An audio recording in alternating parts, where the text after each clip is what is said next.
తెలివైన వాడు. విదర్భరాజుకు తాను చాలా తెలివైన వాడిననే భ్రమ ఉండేది.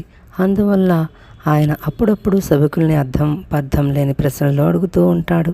ఒకసారి ఆయన సభికులతో, ప్రపంచంలో అందరికైనా తెలివైన వాడు ఎవరో చెప్పగలిగిన వాడికి 1000 వరహాలు బహుమానం ఇస్తాను అన్నాడు. చాలామంది రాజు పేరు చెప్పారు.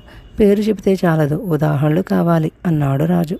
అప్పుడు విదూషకుడు లేచి, చిన్నప్పుడు మా నాన్న ఒకసారి నాతో ఒక ప్రశ్నకు జవాబు చెప్పగలవాడే ప్రపంచంలో అందరికన్నా తెలివైనవాడు అని అనిపించుకుంటాడు.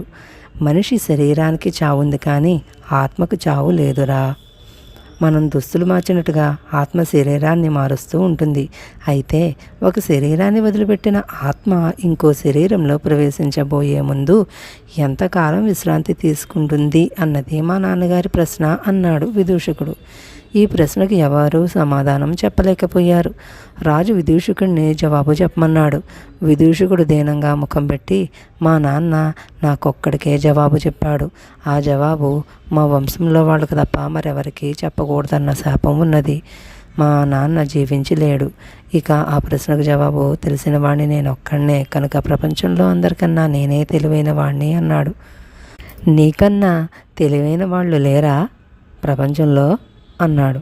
అదేమిటి మహారాజా, నా అంత తెలివైన వాడిని విదూషకుడి పేరుతో తమరు సేవకుడిని చేసుకోగలిగారంటే నాకన్నా మీరు తెలివైన వాళ్లే కదా అర్థం అన్నాడు విదూషకుడు.